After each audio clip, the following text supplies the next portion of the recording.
Alors, j'ai fini d'installer tout le système électrique. Je vais vous montrer un petit peu ce que j'ai fait. Entre deux, j'ai rajouté un collier ici. J'ai rajouté un collier de serrage. Ça évite que le moteur puisse remonter puisqu'il est bridé avec ça. Il est bridé autour. Donc là, c'est vraiment bloqué de chez bloqué.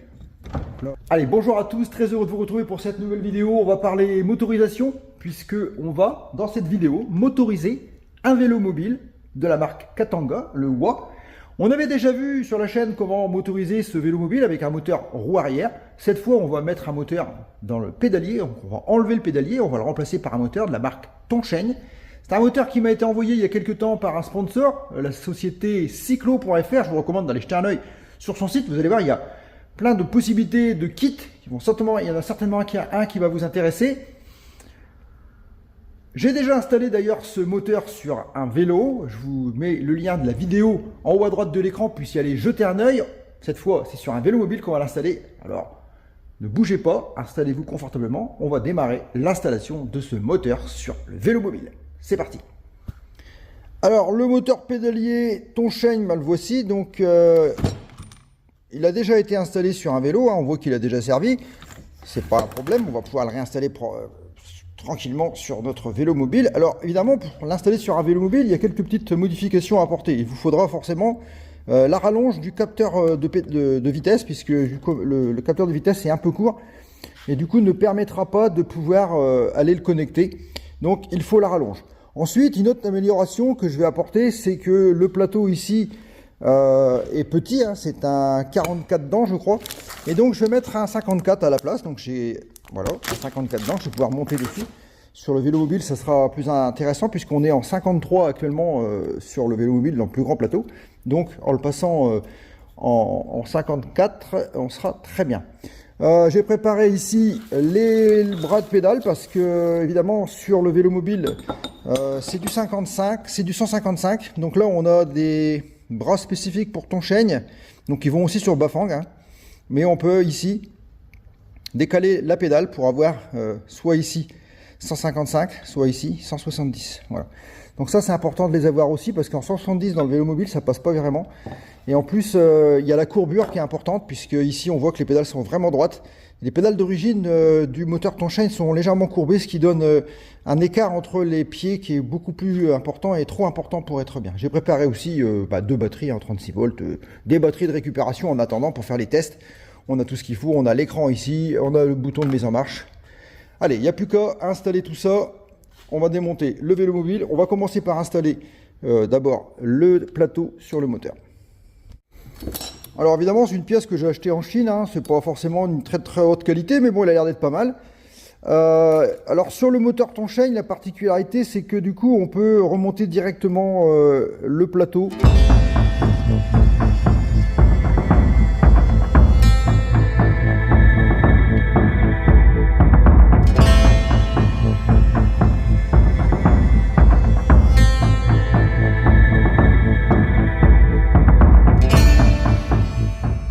Bien, voilà, j'ai remonté le plateau. Alors ces petits trucs là, c'est pas simple, hein. Je vous le dis franchement, si vous n'avez pas l'outil, j'étais un petit peu ennuyé. Moi j'ai pris une tracette de couvreur pour pouvoir bloquer derrière, pour pouvoir le desserrer. Pas évident de les desserrer. Bon, une fois que c'est fait, mais bon, c'est pas évident. Il ne reste plus qu'à démonter et la queue et le nez pour pouvoir accéder au pédalier et pouvoir installer le moteur. Et je sais pas si vous avez vu, mais ça, c'est beau gosse. Le drapeau Mac Aventure, ouais, ça c'est la classe. Voilà, j'ai démonté l'avant et l'arrière, les deux pièces sont ici. Il ne reste plus qu'à démonter maintenant complètement ici le plateau, l'axe, tout ce qu'il y a dessus, démonter les pédales, les remonter sur les nouveaux bras de pédale et puis tout simplement régler la chaîne le cas échéant au niveau du dérailleur. Si la chaîne est trop courte ou trop longue, on verra ça quand on y sera. Je peux vous dire que j'en ai bavé pour changer les pédales, ils étaient vraiment bloqués. Donc si vous avez comme moi pas beaucoup d'outils pour démonter, je vous dis tout de suite que vous allez galérer. Parce que franchement les pédales chez Katanga, ils les ont serrés sur les bras de pédale. Je vous dis pas à quel degré ils ont serré, c'était un truc de psychopathe. Il vous faut la bonne clé qui va bien, hein, parce que sinon vous n'aurez pas à démonter ce truc là. Ça se trouve sur Amazon, je vous mettrai le lien de celle-là. Bon alors donc l'axe est complètement vide. On va pouvoir voir maintenant si le moteur passe dans l'axe.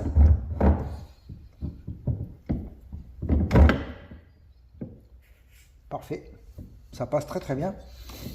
Donc il va falloir maintenant le bloquer. Le jeu va se résorber au moment du serrage. Et donc pour le serrage, j'ai remarqué que on ne va pas pouvoir mettre donc la bride moteur, mais on va pouvoir ici la bloquer. La bloquer ici de manière à ce qu'elle pose sur ça, et je vais y mettre ici un bout de caoutchouc collé ici de manière à ce que ça appuie pas sur l'aluminium directement, mais que ça a un espèce d'amortisseur. Ça va pas être mal ça. Sinon au niveau de l'axe, bon, on voit que on est quand même au niveau de l'axe qu'on est quand même sacrément déporté quand on regarde par rapport au derrière. Le derrière il est là, et puis l'axe, il y a un sacré décalage. Ouais. Là, remettre un double plateau, je suis pas du tout sûr que ce soit possible. Ou alors il faudrait modifier la patte ici pour que le mécanisme soit décalé. Mais bon, pour l'instant c'est pas à l'ordre du jour. On va déjà monter le moteur et après on verra ce que ça donne. Bon, alors là on a un problème parce que la bride de serrage ici, ça remet tout le monde. Ça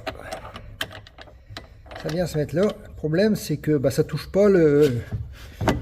Voilà. Une fois que ça va être monté, on n'a pas de... Ici il va falloir une bague. Donc je vais aller faire une bague à l'impression 3D qui va passer sur l'axe et qui va venir s'écraser ici le long du boîtier de pédalier. Et puis ça devrait rentrer dans l'ordre. Alors donc j'ai fait une bague à la pression 3D. 34 mm à l'intérieur et 43 mm à l'extérieur. 13 mm d'épaisseur. Que j'ai fait donc avec deux périmètres, 35% de remplissage. Et du coup ça rentre bien. Voilà, on la met comme ça. Voilà, on la met comme ça et on vient mettre du coup ça par dessus. Et ça vient du coup, comme ça va être serré avec les écrous ici. Bloquer le moteur. On pourra le bloquer comme ça. Après on verra comment on va le stopper. Bon, alors là du coup, une fois que c'est tout serré, ça a l'air de bien se maintenir. Maintenant, l'idée ça serait de caler ça ici, de manière à ce que ça prenne appui ici. Voilà, parce que ça vient se mettre comme ça. Ben là je pense qu'on peut dire que c'est bon, hein, c'est monté ici. Du coup j'ai mis ça, c'est bien en appui ici sur le châssis, fait que le moteur ne peut plus bouger du tout. Voilà, j'ai remonté la chaîne. Bon, que le derrière du coup il ne sert plus à rien. Dans l'immédiat je vais le laisser en place. Bon, les pédales sont bien remontées. On voit que finalement au niveau écartement ça va, c'est pas trop dérangeant. On a encore pas mal de place de chaque côté pour passer les pieds. Donc on voit que ça va, on est quand même assez loin encore ici. Ce qui n'était pas le cas avec les bras de levier d'origine du moteur Tongsheng qui étaient... Vous voyez, ceux-là, quand on les regarde vus de dessus, on voit qu'ils sont bien droits et qu'ils vont même légèrement vers l'intérieur, alors que les Tongsheng, ils sont vraiment décalés. Ce qui m'a amené ici le pied carrément à ras de ça. Donc ça ne pouvait pas monter. Donc il faut bien changer les manivelles par des manivelles Bafang spéciales qui vont... Voilà, celles-ci, c'est les bonnes. Je vous mettrai l'endroit où je les ai achetées pour que vous puissiez vous aussi les avoir.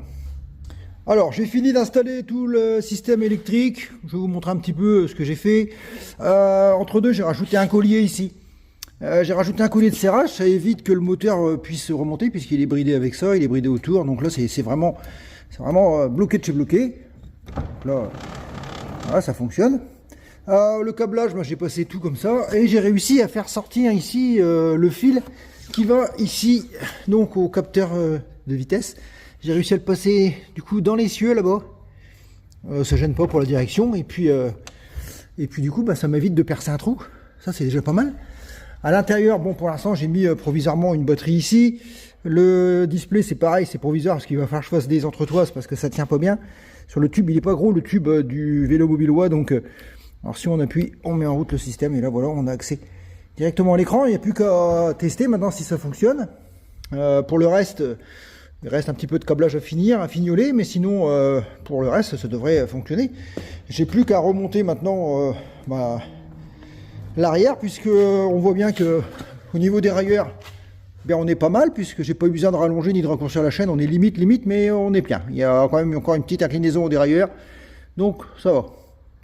Maintenant, on va pouvoir aller essayer en route, remonter tout et puis faire une balade pour voir un peu ce que ça nous emmène, ce kit Tongsheng, pour voir si dans les côtes c'est moins dur qu'avec juste le moteur 250 watts à l'arrière. Du coup, c'est un vélo mobile qui est en dual moteur. Moteur arrière 250 watts et moteur à l'avant 250 watts. Les deux sont homologués, mais est-ce que c'est autorisé d'avoir deux moteurs, sachant qu'ils marcheront jamais tous les deux en même temps?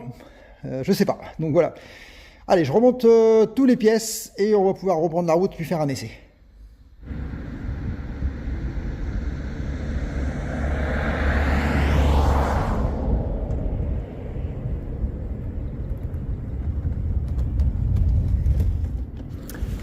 Alors ça y est, je vais pouvoir aller essayer le vélo mobile en dual moteur puisque le moteur avant est installé. Le moteur arrière, vous l'avez déjà vu dans une autre vidéo, on l'a installé, ça fonctionne très bien. Maintenant j'ai deux écrans. Ici j'ai l'écran du moteur Geco, le moteur sans GTEC, roue arrière, donc 250 watts, 44 Nm. Et ici j'ai donc le moteur Tongsheng, le THDZ B2, je sais pas combien la référence, je me rappelle jamais. Enfin bref, c'est un kit qui vient de chez la société Cyclo, SYKLO. Allez faire jeter un oeil sur son site, d'ailleurs il y a vraiment de quoi se faire plaisir en matière de kit. Alors celui-ci il est très élaboré. On a beaucoup d'informations sur ce display. Comme par exemple ici déjà on a la consommation, ça c'est vraiment intéressant, la consommation instantanée, c'est-à-dire en kilomètres, en watts-kilomètres. Là on voit que je suis à 3,86. Bon, j'ai deux moteurs qui marchent simultanément. Alors la question qui revient, c'est pourquoi installer deux moteurs? Eh bien pourquoi pas déjà, mais aussi surtout parce que il faut savoir qu'un moteur pédalier ça détruit la chaîne et c'est utile dans les côtes. Donc là le fait d'avoir les deux moteurs en dual moteur, on a le moteur Geco donc qui pousse et qui divise la force donc reçue par la chaîne de transmission et la transmission elle-même. Donc ça, c'est un gros avantage. Et franchement, c'est une facilité de pédalage. La consommation, pour l'instant, je ne la connais pas. On va aller faire une petite balade avec quelques côtes à monter. Il y a dans le secteur quelques côtes qui vont permettre de jauger et de tester le matériel. J'ai pris le nécessaire en batterie. On va pouvoir aller faire une balade. Et puis on verra ensuite mes impressions par rapport à ce parcours que je vais effectuer. Alors avant de partir, il faut quand même que je vous montre quelque chose, parce qu'il faut modifier le diamètre de la roue, parce que là j'ai monté le capteur de vitesse du moteur Tongsheng sur la roue avant, donc on est en 20 pouces. Donc j'ai fait un petit calcul parce que ici dans les paramètres du display donc de ce kit, si on va ici donc on va descendre, on va aller dans bike, voilà bike ici. Bike, je valide bike et ici j'ai la circonférence de la roue. Alors j'ai fait un calcul avec pi parce que j'ai d'abord commencé par transformer les 20 pouces en centimètres, ce qui me donne 58 cm quelque chose, fois 3,14 qui me donne un développé de 1670. Alors j'ai mis 1160 mais ça correspond pas, la vitesse n'est pas la même que sur mon compteur. Donc du coup pour la baisser cette vitesse, il faut absolument rentrer le code. Donc il faut descendre ici dans code. Je suis sur 0. J'appuie sur plus, je passe à 990, c'est pas ce que je veux. Plus, je passe à 1000, je mets 1001. Et je verrouille. Je descends sur le dessous, je valide avec M. Et ici, je vais faire le wing et je fais OK. Et voilà, là je peux maintenant aller modifier, comme par exemple si je remonte ici la circonférence de la roue 1660, c'est pas ce que je veux, j'appuie sur M pour verrouiller et je vais descendre à 1650, je vais même mettre 1640 parce qu'il y a un gros décalage et je fais OK. Ici vous voyez que la vitesse je l'ai mis à 60 hein. J'ai pas peur hein. Faut pas le dire hein. J'ai mis le maximum, bon j'y vais pas, je vous le dis franchement, j'arrive pas à les atteindre. Enfin voilà, donc c'est réglé. Maintenant que c'est réglé, on peut revenir au menu principal. On revient sur l'écran principal. Et sur l'écran principal, bien, on a plusieurs écrans, puisqu'on a même 3 écrans. Ici, on a donc le moteur, on a la batterie, la tension de la batterie, le courant, la cadence. On peut voir aussi sur un autre écran, ici, l'odomètre, c'est-à-dire la distance, le temps, la puissance que le pilote donne, la puissance du moteur. Moi j'aime bien rouler avec ce mode là, ça me permet d'avoir la distance du trip et puis avoir aussi ma consommation déjà à gauche en watts par rapport à ma batterie. Je sais que ma batterie c'est une 500 watts, j'en ai bouffé 39 et je sais que j'ai consommé 386. Voilà, je vais le laisser ici et on va pouvoir prendre la route.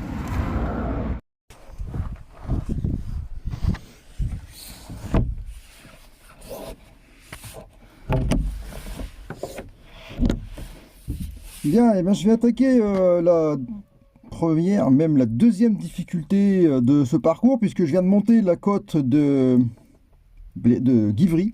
Pour ceux qui connaissent, je vous mettrai l'endroit sur la carte pour que vous puissiez localiser. Honnêtement, j'ai monté, pour vous donner les stats, j'ai monté donc en mode 5 sur le moteur avant et en mode 3 sur le moteur arrière. J'ai juste poussé un petit peu quand ça montait vraiment le moteur arrière en mode 5. Je monte à 19-20 km/h, je monte pas en cardio, donc c'est vraiment incroyable. Et ma consommation, bon, que je peux voir en watts-km sur mon moteur pédalier, là je suis à 4,20 watts-km, ce qui est vraiment dérisoire sur une batterie de 500. J'ai mangé 94 Wh par rapport à hier avec les premiers tests que j'avais déjà fait. Donc c'est plutôt bien. Alors là on va attaquer ensemble la côte de Baugy. Pour ceux qui connaissent, elle est un peu plus raide celle-ci. On va voir ce que ça donne. Je vais laisser en mode 5 pour l'assistance pour le pédalier pour l'instant et en mode 3 pour le mode arrière. Et puis allez, c'est parti. Allez, on va y aller. C'est parti, on affronte la montée et on fera la descente. Alors la descente forcément c'est toujours facile. Alors le démarrage il est simple, il est facile. Je me mets en... Bon, maintenant j'ai plus de double plateau à l'avant, j'ai qu'un plateau. Donc sur mon 54 dents avant et à l'arrière je me mets sur le deuxième 30 ou 28, je sais plus, il faudrait que je regarde, mais je me lance doucement, tranquille. Alors j'atteins très vite la vitesse de rotation du moteur arrière, les 30 km/h.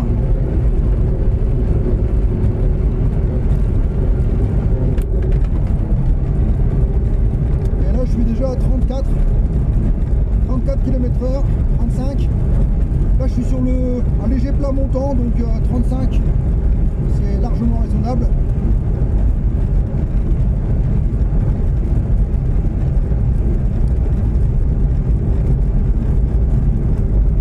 Franchement les deux moteurs c'est vraiment très agréable. Alors le problème qui va se poser, c'est qu'il va falloir que je trouve un moyen d'avoir qu'une seule batterie, tout au moins un groupe de batteries reliés ensemble. Parce que là du coup j'ai deux batteries, une batterie qui fait partie du kit Geco 15 ampères et une batterie que j'ai bricolé 15 ampères également. Là ça descend un petit peu. Alors dans la descente on prend tout de suite de la vitesse. Dès que ça descend, les moteurs s'arrêtent. Je suis à 45 km/h dans la descente tout de suite. J'arrête même de pédaler parce que là je me laisse glisser.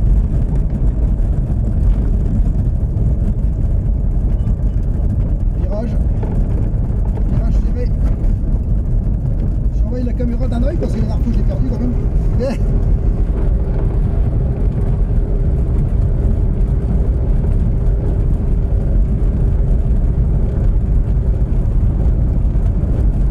Donc là je suis à 40 km/h, je pédale presque pas. Alors je vous ai pas dit, mais le gros avantage du moteur Ponchaine c'est quand même le capteur de couple.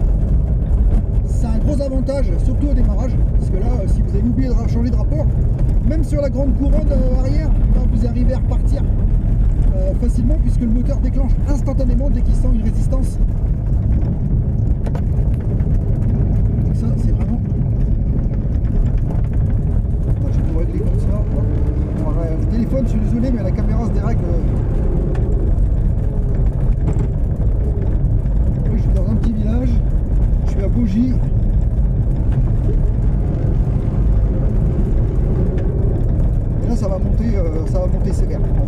bien, je vais monter.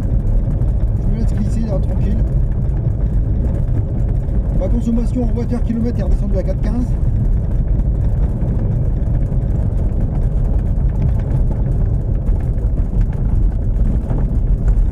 On va dire que ça a un petit peu rien à voir avec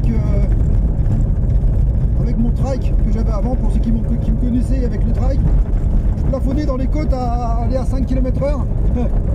Là je monte à 20, c'est juste pas la même chose. J'ai une moyenne pour l'instant depuis mon départ de...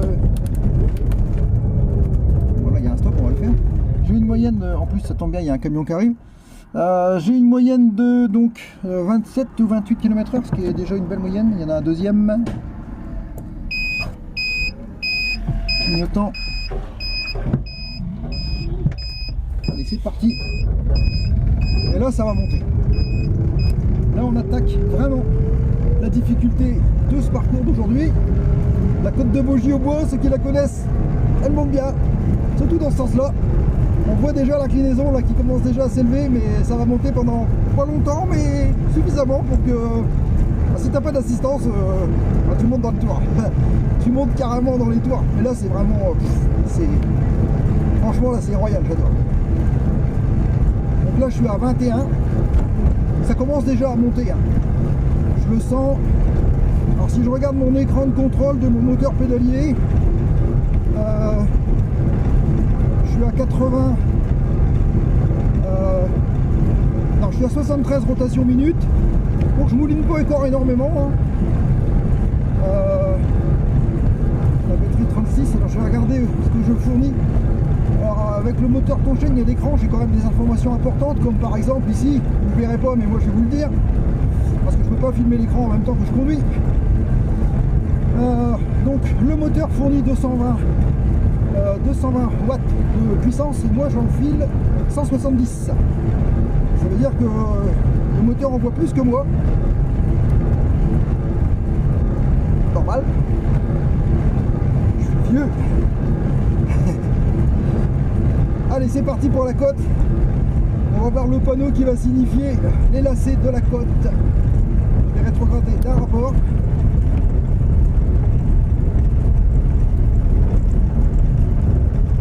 Voilà, c'est parti. Bon, ça monte pas longtemps. Hein. On voit que sur le panneau, c'est juste marqué 1 km. Il n'y a pas de quoi s'affoler.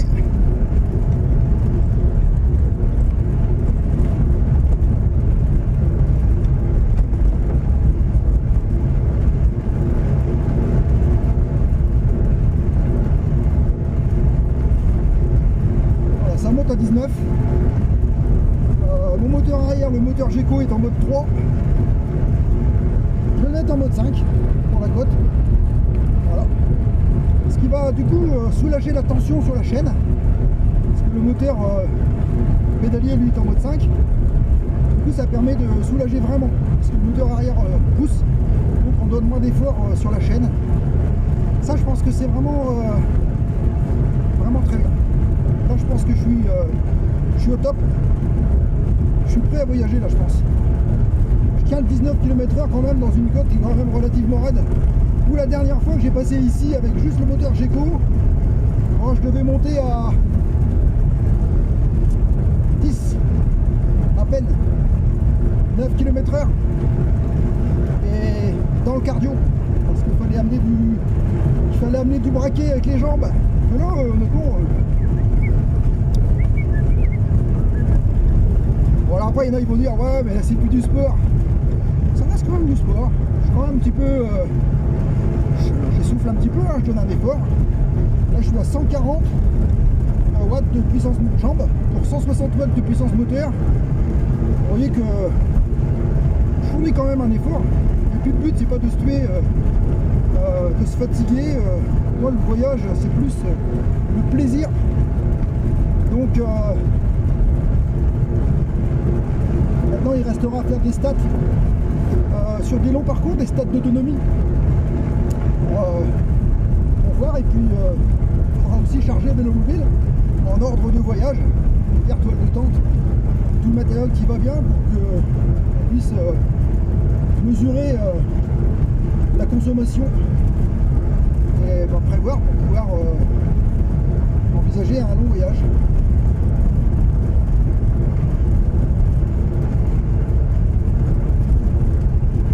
Bon, ça monte, hein. 1 km c'est pas beaucoup, mais quand tu vas avoir un col de 35 km, à mon avis, ça va pas être la même affaire. Mais bon, si ça tient comme ça, j'ai le regard sur les batteries grâce au BMS programmable. Et honnêtement, rien se passe. Tout est normal, les températures, il n'y a rien qui chauffe. Donc là, en fait, compte, si j'additionne mes deux batteries, j'ai 30 ampères. 30 ampères sur un watt. À mon avis, c'est plus de 100 bornes. Facile. Parce que là, je monte, j'ai descendu un petit peu en vitesse là. Euro 19. Euro 19, 19,5 même. Ça va. Très très bien. J'arrive presque au sommet, on va attaquer la descente.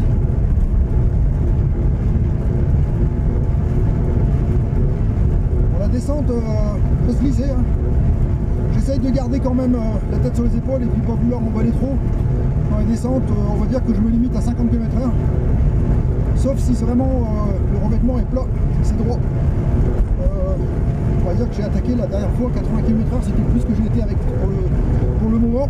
Et je vous préviens qu'à 80 km/h, faut pas faire trop de mouvement. Mais bon, c'est pas l'objectif. Ça y est, là, je commence à monter, je vais pouvoir réduire la vitesse, la puissance du moteur Geco. Je remets en mode 3. Je suis au sommet de la côte et je commence à être sur le plat. Automatiquement, je reprends la vitesse de croisière tout de suite.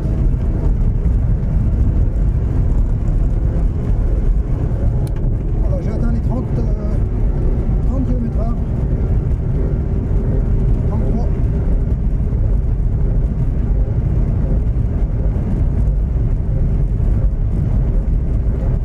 À partir de là, ça va basculer. Je laisse glisser, j'arrête de pédaler. Inutile de user du courant pour rien. Et là, je vais aller descendre tranquille au frein. Je suis à 42, 44, 45. Ça va très vite hein, dans la descente. 50.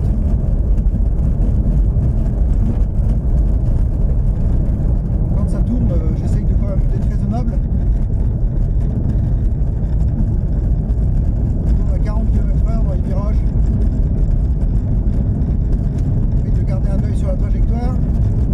Je sais qu'il n'y aurait personne en face, je pourrais serrer le virage, mais là je peux pas.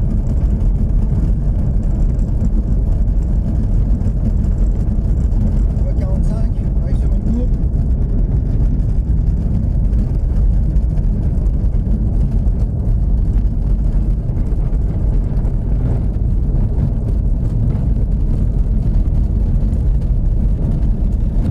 Hop là, je vous ai perdu.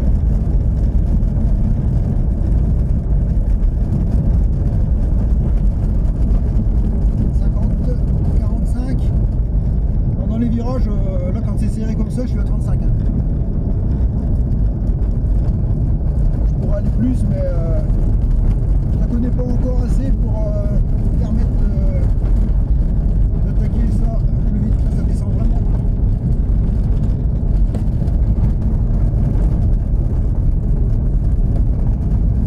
Voilà, ça y est, la côte est descendue.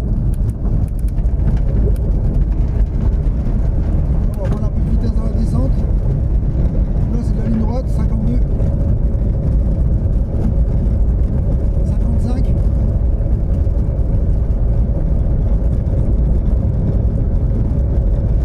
60.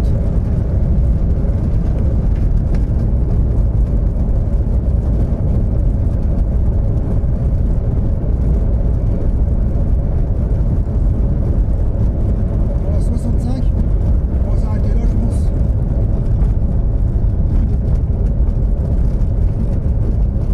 Mon maximum dans la descente là, c'est 65. C'est déjà une très belle vitesse.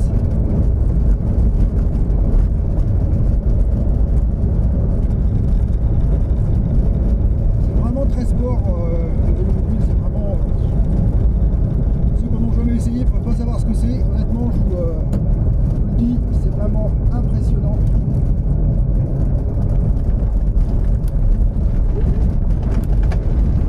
Bon là on regarde le game hein, puisque une fois qu'on est attaqué la descente, on a attaqué là on est en faux plat descendant, si je mouline, Là j'ai aucun moteur qui tourne puisqu'ils sont tous coupés du coup. Je suis à 50. Ok. Et là je peux le garder autant qu'il n'y aura pas un obstacle pour m'arrêter. Comme un Dodan par exemple ou un stop. Un changement de direction. Voilà, je vais pouvoir m'arrêter.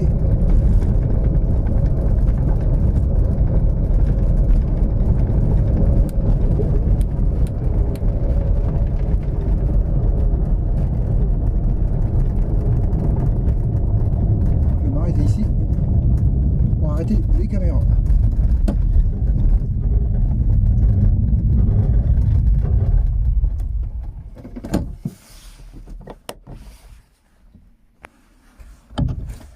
Allez, je quitte le cockpit, j'ouvre la boîte et je vous dis à tout à l'heure. Alors, donc pour terminer la vidéo, voilà le parcours 50 km 200, une moyenne de 28, 1h47 de parcours. Le dénivelé, écoutez, on a fait 590 mètres de montée, 600 mètres de descente. Voilà. Vitesse, oh là, ça c'est pas ce que c'est, sa vitesse max 149 km/h. Non, c'est pas vrai, j'ai pas atteint cette vitesse. Il y a eu un bug là. Le plus haut, le vite que j'étais, 70 je pense. Et encore, je suis pas sûr. Donc sinon, au niveau batterie, je fais 54 sur le moteur, donc sur le moteur pédalier. C'est une batterie qui a 247 Wh sur 500, la moitié, donc pour faire 50 bornes, donc ça veut dire que je fais 100 bornes avec la batterie quasiment. Et puis sur le moteur Geco, on est à 3 bars sur 5, donc c'est pas mal non plus.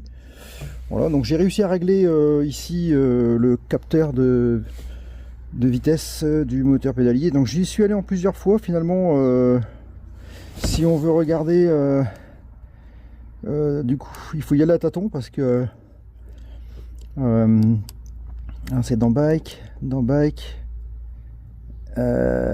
c'est pas dans batterie, pardon, c'est pas ça, c'est dans bike, donc c'est un cran au-dessus, hop, c'est ici, 1490 mm de circonférence, et là les deux vitesses ils sont bien équilibrés, donc allez-y à tâtons, ça dépend de la distance effectivement du capteur, hein, de la magnète sur le rayon, et puis de l'emplacement que vous avez mis le capteur, ça peut varier, donc il faut y aller tout doucement, descendre, aller de 50 en 50 pour voir un peu si ça finit par correspondre, et là du coup ça correspond bien avec le compteur du haut.